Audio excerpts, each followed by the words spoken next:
પ્રકારની લીલાઓ ને એની પાછળ શું ઉદ્દેશ છે? અને ભાવના, દરેક ભાવની પાછળ એની ભાવના. એટલે જ આપણે ત્યાં સામગ્રીની ભાવનાઓ, જુદા જુદા પ્રકારની રંગની ભાવનાઓ, શૃંગારની ભાવનાઓ, વસ્ત્રની ભાવનાઓ, સજાવટની જુદી જુદી ભાવના, મનોરથોની જુદી જુદી ભાવના, વિવિધ પ્રકારની ભાવના. એ જ મહાપ્રભુજી કહે ભક્તિ માર્ગમાં એ જ સાધન છે. બીજું કોઈ સાધન ભક્તિ માર્ગમાં કામ લાગતું નથી. અને એટલા માટે વિવિધ ભાવનાઓ થકી આ ભાવને સિદ્ધ કરવું એ મહાપ્રભુજી સમજાવે છે. અને આગળ આ ગ્રંથને વિરામ આપતા 22મા શ્લોકમાં મહાપ્રભુજી આજ્ઞા કરે, ઇતિ કૃષ્ણ પ્રસાદેન વલ્લભેન વિનિશ્ચિતમ સંન્યાસ વર્ણમ ભક્તા વન્યથા પતિતો ભવે. મહાપ્રભુજી આજ્ઞા કરે છે કે ભક્તિ માર્ગમાં સંન્યાસનો જે સ્વીકાર નિશ્ચિત કર્યો છે અને જે રીતે મેં ભક્તિ માર્ગીય સંન્યાસ બતાવ્યો છે એ પ્રકારે જો સંન્યાસ ગ્રહણ કરે તો સિદ્ધ થાય, નહીં તો પતિત થઈ જાય. જ્યાં સુધી હૃદયમાં એ ભાવ પ્રગટ નથી થયો, એ વિરહ પ્રગટ નથી થયો, ત્યાં સુધી વ્યક્તિએ સંન્યાસનો વિચારે નહીં કરવો. નહીં તો પતન સિવાય બીજું કાંઈ નહીં મળે. કારણ કે બહાર કલિયુગ ચાલી રહ્યો છે. તમે જે વિચારો છો એના કરતા દુનિયા કંઈક જુદી છે. અને જ્યારે વ્યક્તિ એ માર્ગ ઉપર આગળ નીકળે અને ત્યારે એને વિવિધ પ્રકારના લોકો, વિવિધ પ્રકારની ઘટના, વિવિધ પ્રકારના સંજોગો દેખાય, ત્યારે એનું મન વિચલિત થઈ જાય છે. અને જ્યારે સંન્યાસ લઈને મન વિચલિત થાય તો વ્યક્તિ વધારે પતન થાય. અને એટલા માટે ભક્તિ માર્ગનો જે રીતનો સંન્યાસ છે, મહાપ્રભુજી એક વૈષ્ણવી જીવન જે રીતે બતાવ્યું છે એ પ્રકારે ઘરમાં જ સંન્યાસી બનીને રહેવું, એમાં જ વૈષ્ણવનું કલ્યાણ છે. એમ કરી સંન્યાસ નિર્ણય ગ્રંથને વિરામ આપીએ.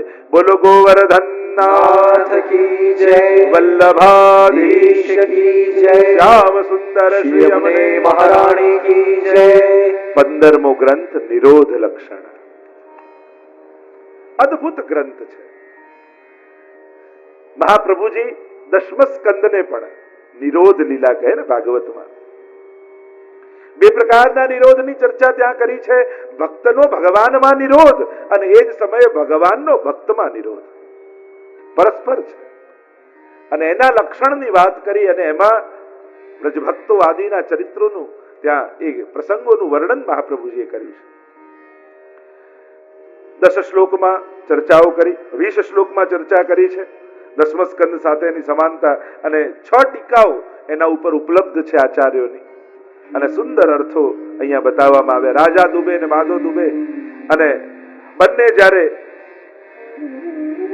શરણે આવ્યા છે અને મનથી બધું જ છોડી મહાપ્રભુજી આજ્ઞા કરી કે મન ક્યાંય સંસારમાં ન લગાવીને ઠાકોરજીમાં નિરોધ કરજો અને સેવા કરજો.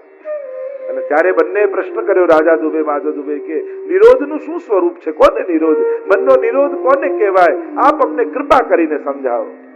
અને ત્યારે મહાપ્રભુજી આ નિરોધ લક્ષણ ગ્રંથ રચ્યો.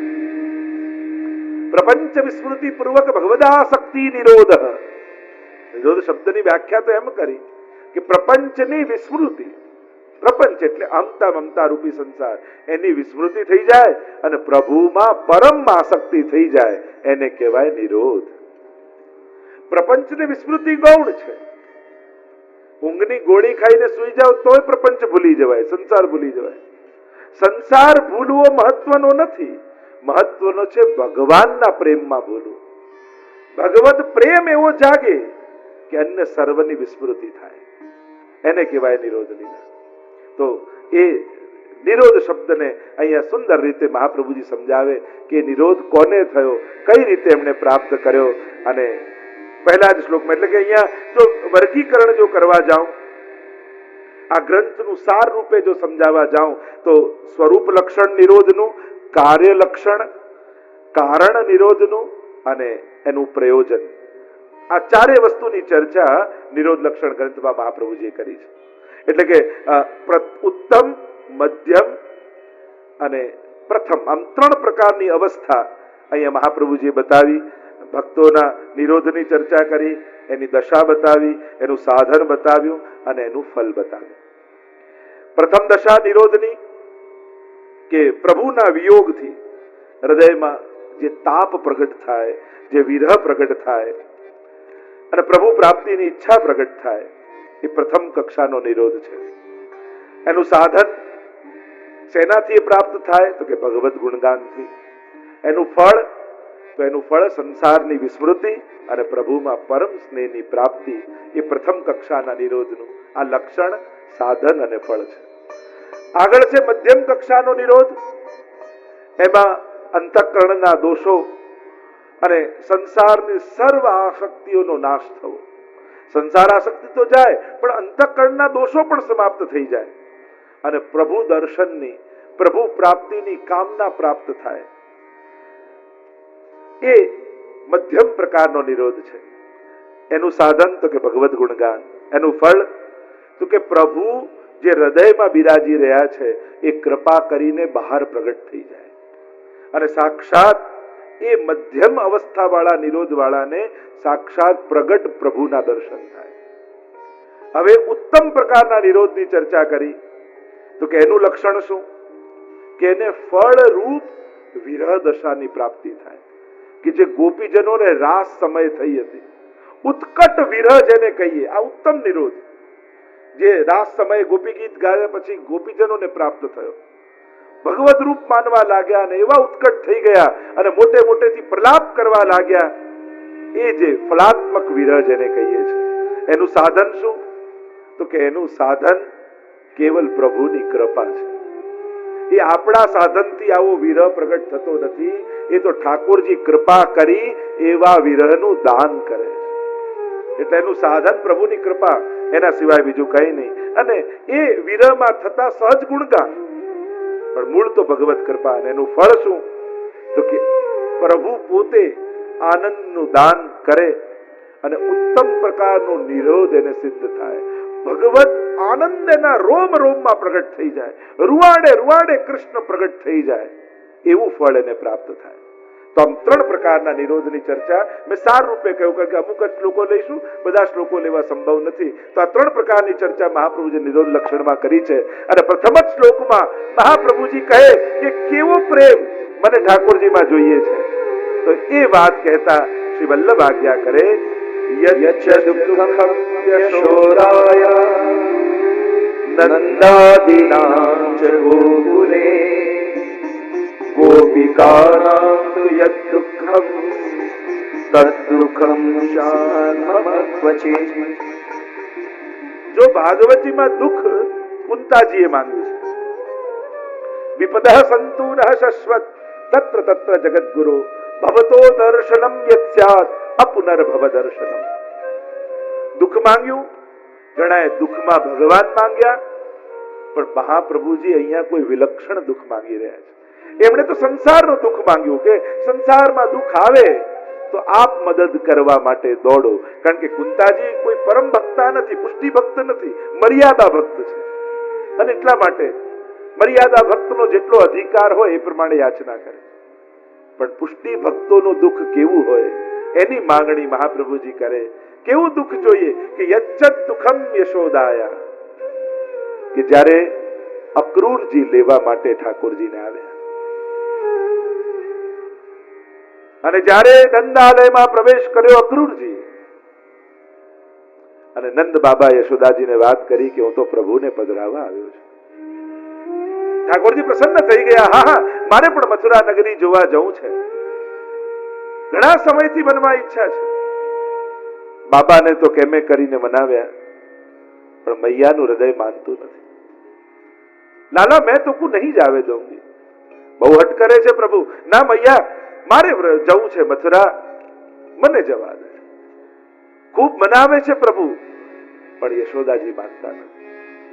પ્રભુ નિકટ આવીને કહે છે કે મૈયા, હું તને વચન આપું છું, હું જલ્દી પાછો આવી જઈશ. યશોદાજી કહે કે લાલન, ક્યાંક હૃદયના ખૂણે એવું લાગે છે કે એક વાર વ્રજ છોડીને તું જઈશ ને તો પછી ક્યારે પાછો નહીં આવે. અને લાલને કહ્યું કે મૈયા, તો મેરી સોગંદ હૈ, મુકુ જાવે. અને જ્યારે લાલને પોતાની સોગંદ આપી, મૈયાએ કહ્યું ઠીક હૈ લાલન, જલ્દી વાપસ આવી. અને એટલામાં તો આ સમાચાર આખા બ્રજ મંડળમાં વ્યાપી ગયા અને બીજા દિવસની સવાર પડી એમાં તો ગોપીઓના ટોળા ટોળા નંદાલયની આગળ આવી ગયા. આખો નંદાલયનો ચોક ભરાઈ ગયો છે. માર્ગમાં રથની આગળ ગોપીઓ સૂઈ ગયા છે. નહીં જાવે દેંગે તો પ્રભુ. પ્રભુ બધાને મનાવે છે. સખાઓને કહે કે હું જલ્દી પાછો આવીશ. ગોપીઓને કહે તમે ભરોસો રાખો, હું જલ્દી પાછો આવીશ. મૈયાને મનાવે. રથ ઉપર જ્યાં સવાર થયા, ગોપીઓ રથના પૈડાની આગળ સૂઈ ગઈ છે. પ્રભુ દરેકને મનાવતા સમજાવતા જ્યાં ક્રુજીએ રથની લગામ ખેંચી અને ગડગડ ગડગડ ગડગડ ગડગડ કરતો રથ જ્યાં આગળ વધ્યો. ब्रज के बिरही लोग बिचारे, ब्रज के विरही लोग बिचारे, बिन गोपाल भगे सेठारे, अति दुर्बल तन हारे हारे, व्रज के विरही लोग बिचारे. यज्जत दुखम यशोदाया. यशोदाजी रोज द्वाરની બહાર ઉભા રહે. અભી મેરો લાલન આએગો, અભી મેરો લાલન આएगा. ક્યાંક ગાયો ભંભારે અને ઘંટડીના અવાજ સંભળાય, દોડતા ગૌશાળામાં જાય. અરે લાલન આ ગયો કા. ઘર ઘરથી યમુનાજી વહેવા લાગ્યા. યજ્જત દુખમ યશોદાયા નંદા દિનાંત ગોકુલે. આપણે યશોદાની વાત કરીએ, ગોપીઓની વાત કરીએ, પણ નંદ બાબાને તો ક્યારે યાદ નથી કરતા. એક પિતાનું દુઃખ કેવું હોય એ તો રડી ન શકે. પિતા આશ્વાસન આપતો હોય, હિંમત આપતો હોય, પણ દિલ તો એનું દુભાતું હોય. કોને નંદ બાબા કહેવા જાય કે મને પણ લાલન વગર ગમતું નથી. હું પ્રતીક્ષા કરું છું કે મારો લાલન પાછો ક્યારે આવે. નંદા દિનાંચ ગોકુલે ગોપિકા નામ તુ યદ દુઃખમ. એ ગોપીઓની જે દશા છે. ગોપીઓ આખો દિવસ પ્રભુની પ્રતીક્ષા કરતા કરતા રડ્યા રડે. કોઈને કઈ કામ સૂચતું નથી. માનો અમારું વ્રજ અનાથ થઈ ગયું. मात जशोदा पथ निहारत, निरखत सांझ सवेरे, मात जशोदा पथ निहारत, निरखत सांझ सवेरे, जो कोई कान कान कही बोलत, अखियन बहत बनारे बना.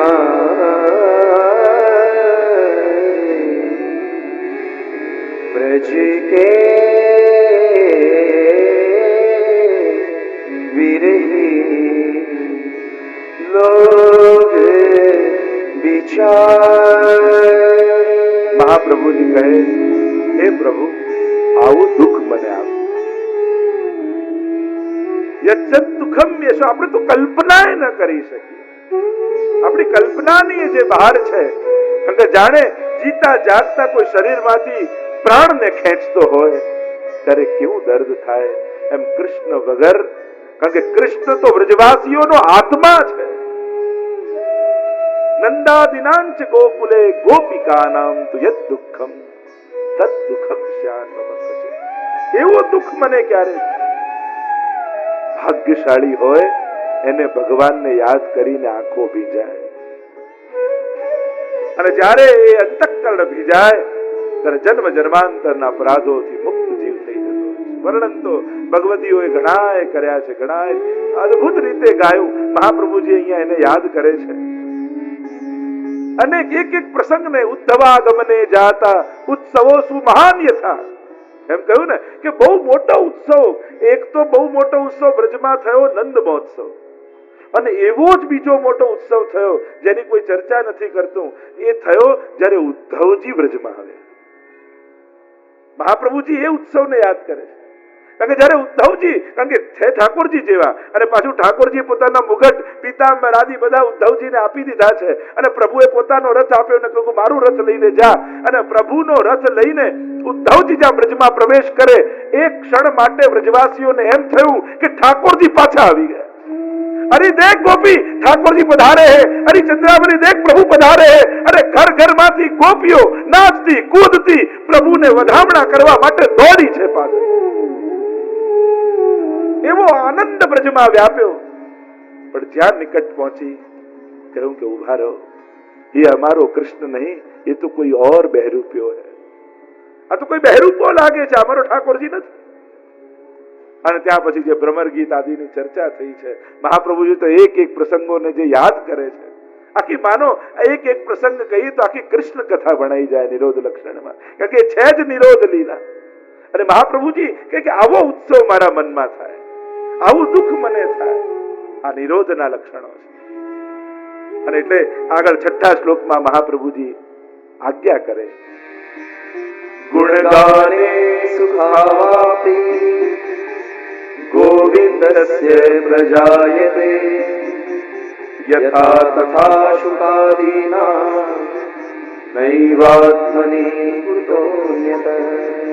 આ ગુણગાનમાં કેવા આનંદ છે. ભલે ને વિરહની વાત કરતા હોઈએ, આંખમાંથી આંસુ ઝરે, પણ એ વિરહનો એક આનંદ હોય છે. ભલે ને મિલનનો આનંદ કરતા હોઈએ, નંદ મહોત્સવ કરતા હોઈએ, સંયોગનો એવો આનંદ હોય છે. તો આ જે પ્રભુના ગુણગાન છે ને, એ ભક્તોના ચિત્તના નિરોધ કરનારા છે. અને એ ગુણગાનમાં જે આનંદ આવે, એ સુખદેવ આદિ નિરાકાર બ્રહ્મની ઉપાસના કરીને ધ્યાનમાં બેસેલા એવા સુખદેવ મુનિઓને પણ એવા આનંદ આવતા નથી. જો સુખ હોત ગોપાલ હી ગાય, જે સુખ પ્રભુના ગુણગાનમાં આવે.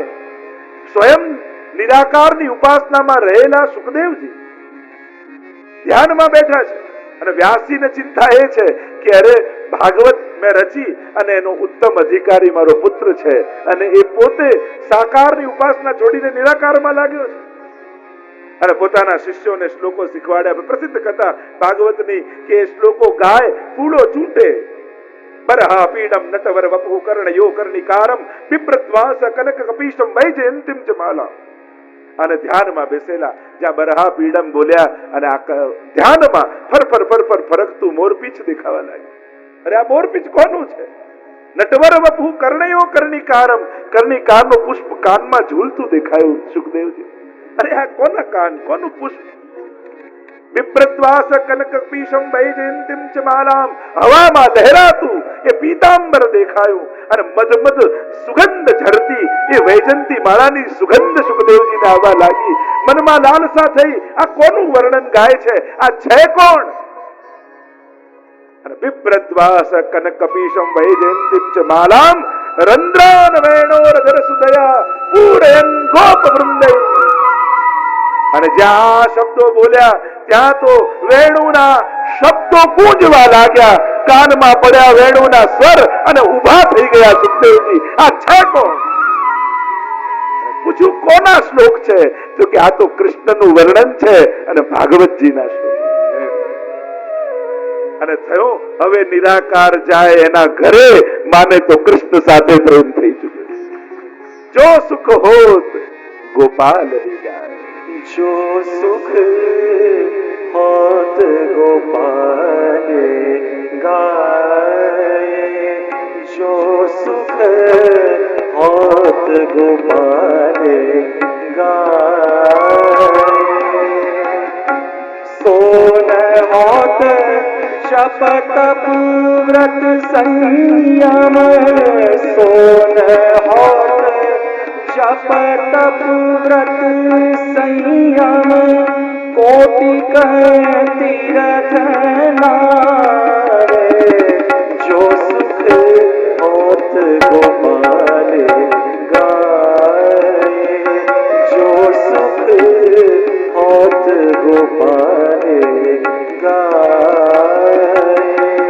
ગોપાલના ગુણગાન કરવામાં આનંદ, એ સુખ બીજે ક્યાં?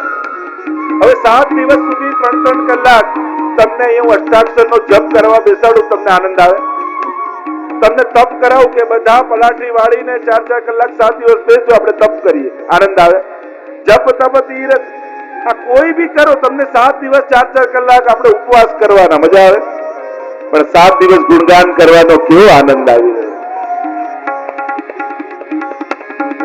ગદ ગીરા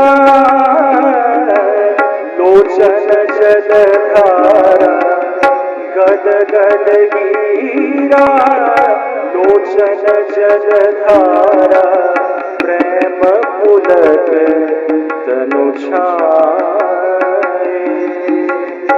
તીન લોક સુખ તૃણાવત લેખત,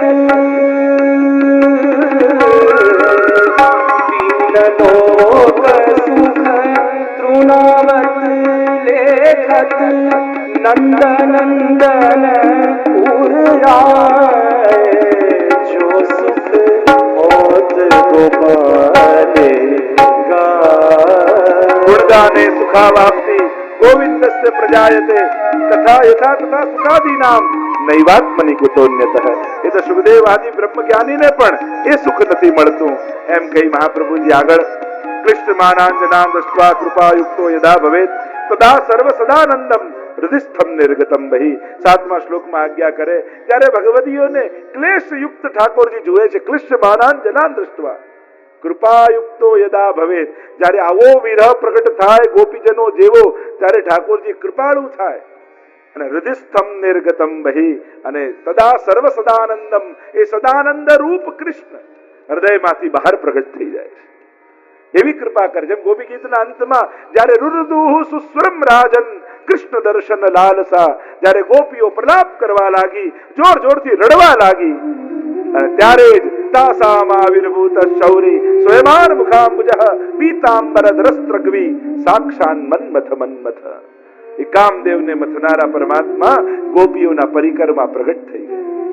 એ ગોપીઓના દીનતા ભર્યા વિરહને કારણે. 20મા શ્લોકમાં ગ્રંથને વિરામ આપતા મહાપ્રભુજી આજ્ઞા કરે, નાતઃ પરતરો મંત્રો નાતઃ પરતરસ્તવઃ નાતઃ પરતરા વિદ્યા તીર્થમ નાતઃ પરાત્પરમ. આનાથી શ્રેષ્ઠ કોઈ મંત્ર નથી, આનાથી શ્રેષ્ઠ કોઈ સ્તુતિ નથી, આનાથી શ્રેષ્ઠ કોઈ વિદ્યા નથી, આનાથી શ્રેષ્ઠ કોઈ તીર્થ નથી. જેનો નિરોધ સિદ્ધ થઈ ગયો એ તો પોતે તીર્થ રૂપ બની જાય છે, એ તો પોતે મંત્ર રૂપ બની જાય છે, એ તો પોતે ભગવાનની સ્તુતિ રૂપ થઈ જાય કે એનું નામ લેતા લોકોના જીવન પવિત્ર થવા લાગે. એમ મહાપ્રભુજી કહે કે આ નિરોધને મેં પ્રાપ્ત કર્યો છે. અહમ નિરુદ્ધ રોધેન, આવો નિરોધ મેં સિદ્ધ કર્યો છે. એમ કહી અને આપણે નિરોધ લક્ષણ ગ્રંથને અહીંયા વંદન કરીએ વલ્લભની વાણીને. બોલો વલ્લભાધીશ કી જય. 16મો ગ્રંથ સેવાફલ. 16 ગ્રંથમાં છેલ્લો ગ્રંથ. મહાપ્રભુજી વિષ્ણુદાસ છીપાને આ ગ્રંથ ભણાવ્યો. વિષ્ણુદાસ છીપાને ગ્રંથ ભણાવ્યો જ્યારે સેવાફલ, કારણ કે જેટલી ટીકા 14 જેવી ટીકા ભક્તિવર્ધની પર થઈ, 14 ટીકા આ સેવાફલ ગ્રંથ ઉપર પણ છે. આચાર્યોએ ખૂબ એને વિસ્તારથી સમજાવ્યો છે, વિવિધ પ્રકારથી. તો વિશ્વાસ છીપાને જ્યારે ગ્રંથ ભણાવ્યો ત્યારે એમણે કહ્યું કે જયરાજ, આપે સેવાનું ફલ જે રીતે બતાવ્યું, હું અજ્ઞાની જીવ છું, હું આપની વાણીને સમજી ન શક્યો. આપ મને કંઈક કૃપા કરીને વિસ્તારથી ખુલાસાથી સમજાવો. અને ત્યારે મહાપ્રભુજીએ સેવાફલ વિવરણ લખ્યું. એના ઉપર સ્વયં મહાપ્રભુજી એનો વિસ્તાર કરીને ટીકા જેમ એનું વિવરણ કરીને આપ્યું. તો શ્રીઅંગમાં વામ અંગ શ્રી મહાપ્રભુજીનું છે. 14 જેટલી ટીકાઓ આના પર પ્રાપ્ત છે. ને 3 પ્રકારના જીવો, 3 પ્રકારના અધિકારના ભેદ, અને એ પ્રકારે 3 પ્રકારનું ફળ, એવી સેવાફળની ચર્ચા અહીંયા મહાપ્રભુજીએ કરી છે.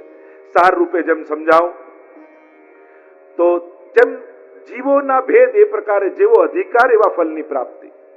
તો જે પુષ્ટિ જીવો છે એમને સેવા ફળ અલૌકિક સામર્થ્ય છે. પુષ્ટિ મર્યાદા જે જીવો છે એને સેવાનું ફળ શ્રી પુરુષોત્તમમાં સાયુજ્ય છે. અને પુષ્ટિ પ્રવાહી જે જીવ છે એને ગોલોકધામમાં પ્રાપ્તિ અને સેવો ઉપયોગાદી દેહની પ્રાપ્તિ. તો એની ચર્ચા જે સેવા ફળ ગ્રંથમાં કરવામાં આવી છે. 3 પ્રકારના ફળ, 3 પ્રકારનું પ્રતિબંધ એની ચર્ચા કરી. હવે કહ્યું કે આ 3 પુષ્ટિ મર્યાદા અને પુષ્ટિ પ્રવાહી ત્રણેયના ફળની વાત કરી. તો હવે કહ્યું કે 3 પ્રકારના પ્રતિબંધ પણ એમાં છે. સેવાનું ફળ શું? અહીંયા 2 ચર્ચા વિસ્તારથી આચાર્યો પણ ટીકામાં કરી કે અહીંયા સેવાનું ફળ છે કે સેવામાં ફળ છે. આ 3 આ બહુ સૂક્ષ્મ ભેદ છે.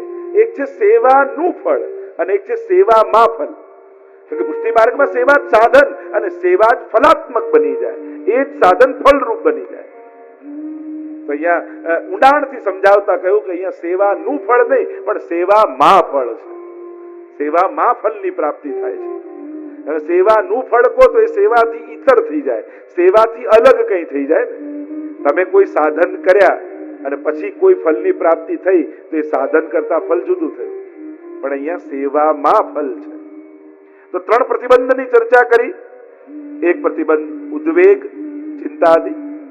બીજું પ્રતિબંધ, એ પ્રતિબંધ પોતે એમાં 2 પ્રકારના પ્રતિબંધ આવે બીજામાં, જીવકૃત પ્રતિબંધ અને ભગવતકૃત પ્રતિબંધ. એક છે જીવ દ્વારા આવતા પ્રતિબંધો, સ્વજનો આદિ કોઈ પણ પ્રકારે પોતે આપણે કોઈ પ્રતિબંધ રૂપ એ અડચણ રૂપ ઉભા થઈ જઈએ. બીજું છે ભગવતકૃત પ્રતિબંધ કે ભગવાન આપણી પાસે સેવા લેવા ન ઈચ્છતા હોય અને તમે ગમે તેટલો પ્રયાસ કરો, ગમે તેટલી કોશિશ કરો પણ તમે ભગવત સેવા કરી જ ન શકો, તો આ ભગવતકૃત પ્રતિબંધ છે. ક્યાંક ઠાકોરજી પ્રતિબંધ રૂપ લાવી રહ્યા છે. અને ત્રીજો પ્રતિબંધ કહ્યું લૌકિક ભોગ. એમાં પણ 2 પ્રકારની આગળ ચર્ચા છે. કારણ કે અહીંયા ભોગ ભગવાનના માટે છે એટલે પ્રસાદ રૂપે ભોગની પ્રાપ્તિ થાય છે. તો એક એ અને બીજો એક લૌકિક ભોગ. આમ 2 પ્રકારની ચર્ચા કરી. આગળ પ્રતિબંધોના ઉપાયની ચર્ચા કરી છે સેવા ફલમાં કે એનો ઉપાય શું? તો કહ્યું પહેલું ભગવત ચિંતનથી આ ચિંતા દૂર થાય, એટલે ભગવત ચિંતન એ પહેલો ઉપાય. બીજું કહ્યું જીવકૃત પ્રતિબંધ જે છે એ બુદ્ધિ વડે દૂર થાય. જ્યારે જીવનમાં જીવ દ્વારા ઉભા કરેલા પ્રતિબંધો છે એને સમજપૂર્વક દૂર કરવા, બુદ્ધિનો ઉપયોગ કરીને દૂર કરવા. ઉત્તમ સમજ કેળવો તો આપણા સ્વભાવના પ્રતિબંધો જાય. ત્રીજો ભગવતકૃત પ્રતિબંધ છે એનો કોઈ ઉપાય નથી, એમ મહાપ્રભુજી કહે છે કે ઠાકોરજી પોતે પ્રતિબંધ લાવતા હોય તો કોઈ પણ એવો દુનિયામાં ઉપાય નથી કે એનું નિવારણ મળી શકે. અને ચોથું કહ્યું લૌકિક ભોગ. તો લૌકિક ભોગ મન વડે દૂર થાય, એટલે કે ઘર આદિ વગેરેનો ભગવત સેવામાં વિનિયોગ કરવાથી લૌકિક ભોગ દૂર થાય. કારણ કે લૌકિક ભોગ જીવનમાં છે પણ જ્યારે ઘરે ઠાકોરજી પધરાવ્યા અને મનમાં એવો ભાવ કર્યો કે આ બધું ઠાકોરજી માટે છે અને આ બધાનો ઠાકોરજીમાં વિનિયોગ કરવો છે, આવી બુદ્ધિ જ્યારે આવે ત્યારે લૌકિક ભોગનો પ્રતિબંધ નિવૃત્ત થઈ જાય છે. કારણ કે પછી પોતાના ભોગ માટે કાંઈ નથી, પછી તો બધું ભોગ ધરવા માટે બની જાય છે. તો આમ આ ચર્ચાઓ આપણે ત્યાં સેવા ફલ ગ્રંથમાં વિશેષ રૂપે મહાપ્રભુજીએ કરી છે. પ્રથમ શ્લોકમાં મહાપ્રભુજી આજ્ઞા કરે યાદૃશી સેવના પ્રોક્તા તત્સિદ્ધૌ ફલમુચ્યતે અલૌકિકસ્ય દાનેઃ ચાદ્યઃ સિદ્ધેન મનોરથ ફલમ બાહ્યાકારો નકારોત્ર નિયામક. મહાપ્રભુજી આજ્ઞા કરે છે કે જે પ્રકારની સેવા ઉત્તમ રીતે કહેલી છે તે સિદ્ધ થવા માટે બાહ્ય ફળ કહી રહ્યો છું. આનું બાહ્ય ફળ શું છે? જે અલૌકિકના દાનથી પણ મુખ્ય ફળ રૂપે મનોરથ સિદ્ધ થાય છે.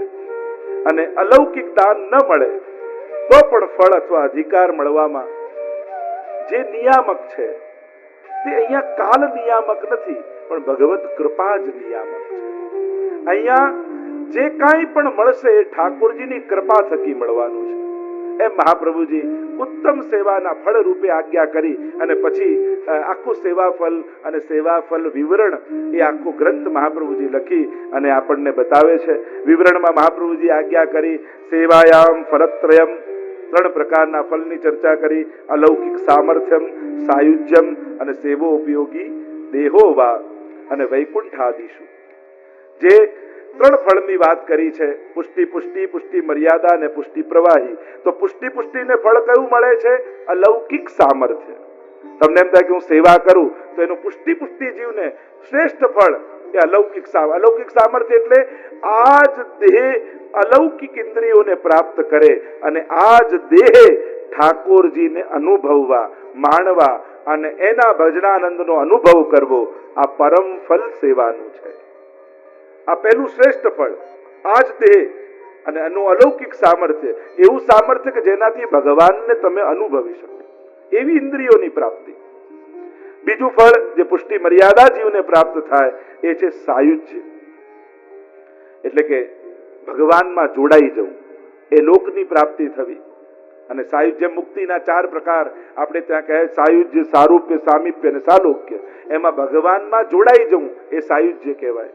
આમ પુષ્ટિ મર્યાદા જીવને પ્રાપ્તિ થાય અને પુષ્ટિ પ્રવાહી જે જીવ છે એને સેવો ઉપયોગી દેહની પ્રાપ્તિ થાય. ક્યાં? વૈકુંઠાદિ લોકમાં. જે રમા વૈકુંઠ આદિ લોક કહ્યા છે, અનેક પ્રકારના લોક છે અને એ લોકમાં એને અલૌકિક સેવો ઉપયોગી દેહ મળે અને ત્યાં સેવાની પ્રાપ્તિ થાય. તો આ 3 પ્રકારના ફળ ત્યાં કહેવામાં આવ્યા અને ઉદ્વેગ, પ્રતિબંધ અને ભોગો આ પ્રકારના બાધક કયા અને એમ કહી મહાપ્રભુજી આખો આ સેવા ફલ ગ્રંથ આપણને સમજાવ્યો અને અહીંયા 16 ગ્રંથને મહાપ્રભુજીએ વિરામ આપ્યા. બોલો ગોવર્ધન નાથ કી જય, વલ્લભાધીશ કી જય, કૃષ્ણ કનૈયા લાલ કી જય. 7 દિવસ પૂજ્ય પિતૃચરણની કૃપાથી મહાપ્રભુજીની આ દિવ્ય વાણીનું અવગાહન કરવા આપણને સૌને મળ્યું. તો સર્વપ્રથમ અમારા પ્રધાન મનોરથી પરિવાર, સહાયક શુભેચ્છક આદિ મનોરથી પરિવાર, સર્વ મનોરથી પરિવારને અહીંયા આચાર્ય પીઠ પરથી ખૂબ ખૂબ શુભકામના આપું છું કે આપ લોકો નિમિત્ત બન્યા અને આટલા લોકોને મહાપ્રભુજીની વાણીનું ગુણગાન કરવાનો અવસર મળ્યો. એ ખરેખર આપણા બધાનું સૌભાગ્ય છે, પૂજ્ય પિતૃચરણની કૃપા છે કે આપણને દર વર્ષે આવા નવા નવા વિષયો સાથે ગુણગાન કરવાનો લાભ મળે છે. કથાને વિરામ તરફ લઈ જવાની છે. આમ મહાપ્રભુજીના તો ગ્રંથો એવા છે કે એક એક ગ્રંથો માટે 7-7 દિવસ જોઈએ, પણ આપણને જે કંઈ પણ સમય મળ્યો એનો અફસોસ નહીં કરવો, પણ એનો મનતાપ રાખો કે હજી શ્રવણ કરીએ, એવું મનોરથ હોય. પણ જે પણ મહાપ્રભુજીને તો એક શ્લોક કાફી છે આપણા ઉદ્ધાર માટે, પ્રભુની કૃપા માટે. તો આમાંથી કાંઈ પણ આપણા જીવનને સ્પર્શી જાય.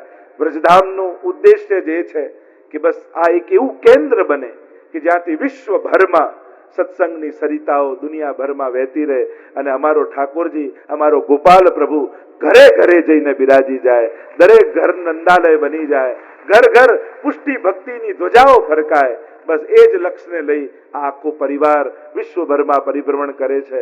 અને આજે વિશ્વના દરેક દેશોમાં તમે જુઓ, ઓસ્ટ્રેલિયાના દરેક શહેરો જુઓ, યુકે જુઓ, અમેરિકા જુઓ, આફ્રિકા જુઓ, બધે જ ભગવત કૃપાથી આ સત્સંગની સરિતાઓ વહી રહી છે.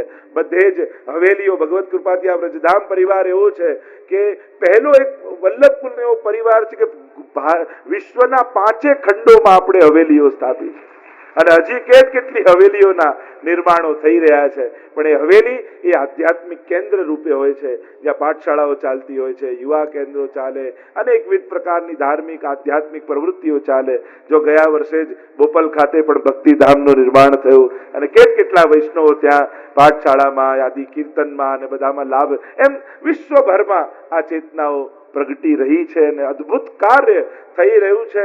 જ્યારે આ કથાઓ યુટ્યુબ સીડીઓના માધ્યમથી પહોંચે છે, કેટલા યુવાનોના ઈમેલો આવે છે, મેસેજો આવે છે, કેટલાના જીવનો બદલાય છે.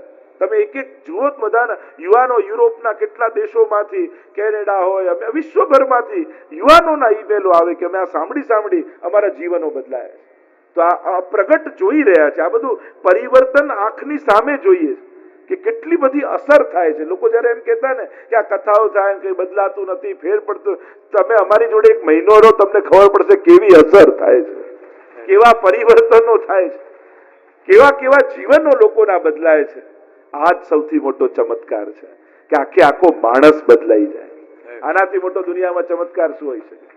આજે દુનિયામાં એવો સમય ચાલી રહ્યો છે કે જ્યારે કોઈ કોઈનું સાંભળવા તૈયાર નથી અને એવા સમયે લોકો અમને કલાકો સાંભળે છે. આનાથી મોટી બીજી વાત શું હોઈ શકે? આજે કોઈ કોઈનું સાંભળવા તૈયાર નથી અને એવામાં કલાકો કલાકો લોકોની સવારે એનાથી પડે છે ને રાતે એનાથી પડે. બોલો, જે આવે કે અમે તો રાતના એ ચાલતું હોય સત્સંગ વચનામૃત અમે સુઈ જઈએ. તો આ કેટલો મોટો ચમત્કાર છે. આજે લોકો પોતાનો સૌથી કિંમતી સમય માને છે અને તમે લોકો કેટલો સમય અમારામાં ઇન્વેસ્ટ કરો છો. ખરેખર તમને ખબર છે કે હોશિયાર છો ને, ફાયદો હોય એમાં જ ઇન્વેસ્ટ તમે કરો એવા છો. કોઈ નુકસાનમાં, આપણે તો ગુજરાતના લોકો કોઈ નુકસાનમાં ઇન્વેસ્ટ કરે, પણ આપ લોકો સમજો છો, જાણો છો અને અનુભવો છો. તમને પોતા અનુભવ છે, આપણે બધા અનુભવીએ છીએ. તો એ વાતની હું મારી સફળતા, મારી પ્રસન્નતા અભિવ્યક્ત કરું છું. પણ આ બધાનો શ્રેય હું પૂજ્ય પિતૃચરણના એની સંકલ્પને આપું છું કે આ બધી જ એમની પ્રેરણા છે, એમના આશીર્વાદ થકી આ બધું થઈ રહ્યું છે. તો બસ ફરી મળવાની ટૂંક જ સમયમાં 1 તારીખથી 3 તારીખ મણિનગરમાં